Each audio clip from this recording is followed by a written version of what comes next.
குடும்பத்திற்கு தேவையான அனைத்து பொருளாதாரத்தையும் தேடுவது, திரட்டுவது, செலவழிக்கிறதெல்லாம் ஆண்கள் மீது தான் சுமத்தப்பட்டிருக்கிறது இஸ்லாத்துல. இது எந்த ஒரு குடும்ப அமைப்புலையும் சட்டம் கிடையாது. இஸ்லாத்துல மாத்திரம் தான் என்ன இருக்கிறது, இந்த மாதிரி சட்டம் இருக்குது. என்ன சட்டம்?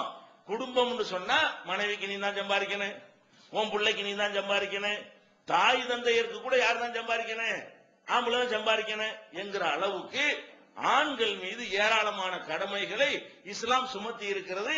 இது குடும்பத்தில் இது இரண்டாவது கண்டிஷன். ஆண்கள் மீது பெரிய சுமை சுமத்தப்பட்டிருக்கிறது. எந்த அளவுக்கு சுமத்தப்பட்டிருக்கு கேட்டா, அல்லாஹ் திருமறை குர்ஆன்ல அத பல இடங்கள்ல சொல்லி காட்டுகிறான். என்ன சொல்றான்? விவாகரத்து பண்ணிவிட்டால் கூட, கணவன் மனைவி விவாகரத்து பண்ணிட்டோம்ல, அந்த நேரத்தில் பிள்ளைய வளர்க்கிறாங்கல்ல, அதுக்கு நீ உணவளிக்கணுங்கிற அளவுக்கு அல்ல கட்டாயப்படுத்துறான்.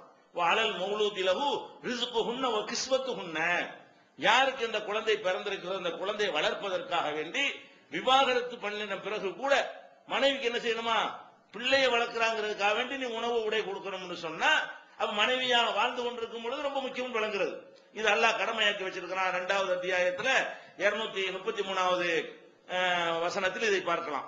அதே மாதிரி நபிகள் நாயகம் ஸல்லல்லாஹு அலைஹி வஸல்லம் அவர்கள் இறுதி பேருரையில சொன்னாங்க, ஆண்களே உங்களுக்கு என்ன கடமை என்று சொன்னால், வலகுன்ன அலைக்கும் ரிஸ்குஹுன்ன வ கிஸ்வத்துஹுன்ன பில் மாரூஃப், ஆண்களாகிய நீங்கள் பெண்களுக்கு உணவும் உடையும் வழங்க வேண்டும், பில் மாரூஃபி, நியாயமான நேர்மையான நல்ல முறையில் வழங்க வேண்டும். நல்ல முறைன்னா என்ன? அவரவருடைய சக்திக்கு தகுந்தவாறு வழங்காத நல்ல முறை. நல்ல முறைன்னா என்ன அர்த்தம்? அவங்களையும் பாதிக்க கூடாது, அதே நேரத்தில் இவனையும் பாதிச்சிடக்கூடாது என்கிற வகையில் ரெண்டு பேருக்கும் பேலன்ஸ் பண்ணி நீங்கள் குடும்பத்திற்கு உணவு உடை வழங்குவது யாருடைய கடமை? ஆம்பளைக்கு கடமை என்று இந்த மார்க்கத்தில் ஆக்கப்பட்டிருக்கிறது. பெண்களுக்கு செலவழித்தல் யாருக்கு கடமை? ஆணுக்கு தான் கட்டாய கடமை அப்படின்னு. அதே மாதிரி நபிகள் நாயகம் ஸல்லல்லாஹு அலைஹி வஸல்லம் சொல்றாங்க, ஒரு குடும்பத்தை குறிப்பா மனைவிக்கு ஒருத்தன் உணவளிக்கலன்னு வைங்க, அந்த ஒரு காரணத்தினாலேயே அவ கணவனோடு விலகிடலாம். மனைவி பேர் பல காரணங்களுக்கு விலகலாம். இவன் புருஷனா இருந்து கொண்டு என்ன செய்யறான்? சோறே போட மாட்டேங்கிறான், தேவைக்கு செலவுக்கு கொடுக்க மாட்டேங்கிறான். அந்த ஒரு காரணத்தினாலேயே எனக்கு இவர் வேண்டாம், இந்த கணவனோட நான் வாழல என்று சொன்னால் ஜமாத்துல என்ன பண்ணி அந்த நியாயமான கோரிக்கையை ஏற்றுக்கொள்ள வேண்டும். ஏன் நபிகள் நாயகம் ஸல்லல்லாஹு அலைஹி வஸல்லம் சொல்றாங்க, அல்லாஹ்வுடைய தூதர் நாங்க யாரை கவனிக்கிற கடமை அப்படின்னு கேட்கும் பொழுது, அப்ப இம்ராத்தக உன் மனைவியை கவனிக்கணும். ஏன்னு கேட்டா அவள் சொல்லிக் கொண்டிருக்கிறாள், சொல்லாமல் சொல்லிக் கொண்டிருக்கிறாள், அக்இம்னி வஇல்லா ஃபாரிக்னி, எனக்கு உணவளிக்கிறதா இருந்தா உணவளி, இல்லன்னா என்னை விட்டு பிரிஞ்சிரு. இது சொல்லுவது கிடையாது, கல்யாணத்துக்கு அர்த்தமே தாங்கிறாங்க. ரசூல் ஸல்லல்லாஹு அலைஹி வஸல்லம் சொல்ற தாரகுத்னில வரக்கூடிய ஆதாரபூர்வமான ஹதீஸ்.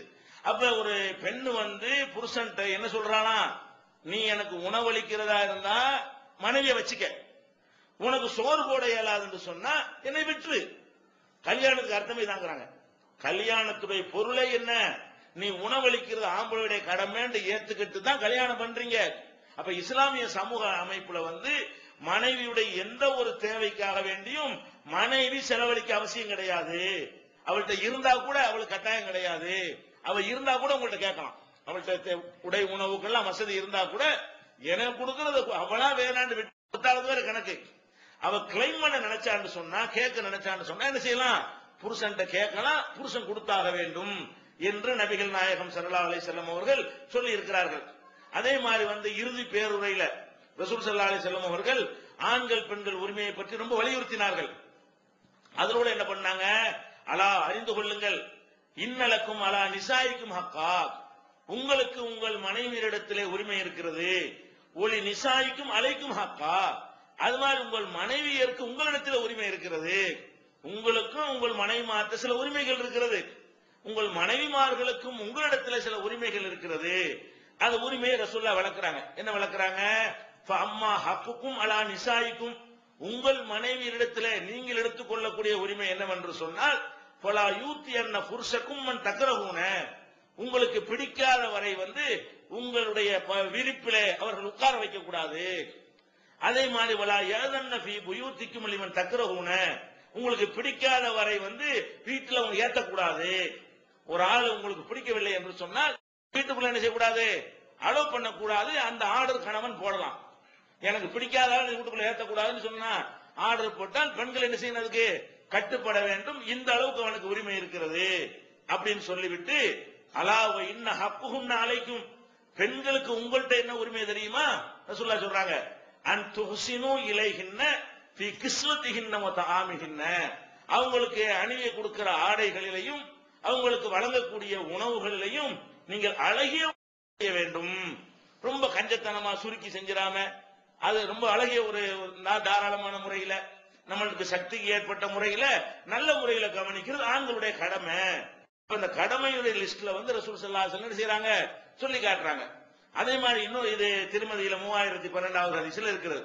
அதே மாதிரி வந்து ஒருத்தர் கேட்கிறார் ரசூல் ஸல்லல்லாஹு அலைஹி வஸல்லம் அவங்கள்ட்ட, மா ஹக்கு ஜௌஜத்தி அஹதினா அலைஹி, எங்கள் மனைவிமார்களுக்கு நாங்கள் செய்ய வேண்டிய கடமை என்ன, எங்களுடைய மனைவிமார்களுக்கு நாங்க என்ன செய்யணும் என்று ஒருத்தர் கேட்கிறார். அப்ப ரசூல் ஸல்லல்லாஹு அலைஹி வஸல்லம் சொல்றாங்க, அன் துத்இமஹா இதா தஅய்த, நீ உண்ணும் பொழுது அவளுக்கு உண்ண கொடுக்க வேண்டும். உனக்கே சோத்துக்கெல்லாம் பட்னியா கிடக்குது, அப்ப பரவாயில்ல, ரெண்டு சேர்ந்து பட்னியா இருந்துக்கிறங்க, இருந்தா கொடுக்க முடியும்.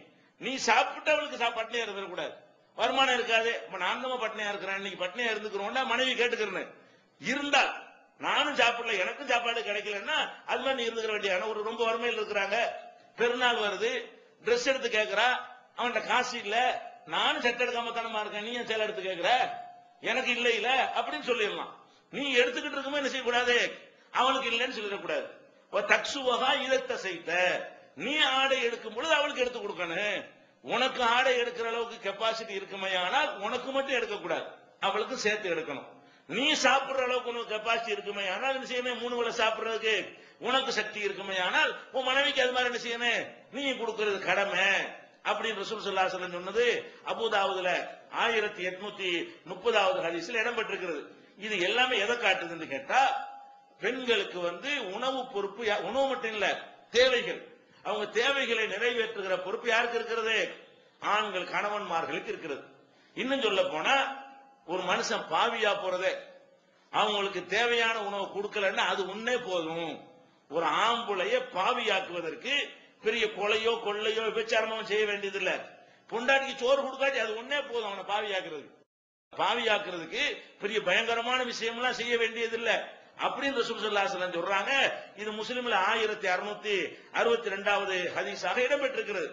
ஆண்களுக்கு ஒரு உயர்வு இருக்குன்னு முதல் நாள் சொன்னமே, அந்த வசனத்தில் கூட அல்லாஹ் காரணமா சொல்றான்.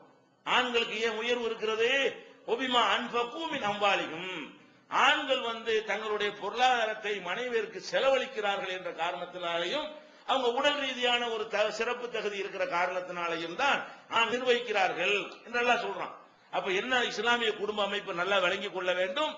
மனைவியை கவனிக்கிற எல்லா பொறுப்புகளும் யாரை சேர்ந்தது, ஆம்பளையை சேர்ந்தது. 2வது ஷர்த், இந்த அஸ்திவாரத்தின் மீதுதான் இஸ்லாமிய குடும்ப அமைப்பு எழுப்பப்பட்டிருக்கிறது.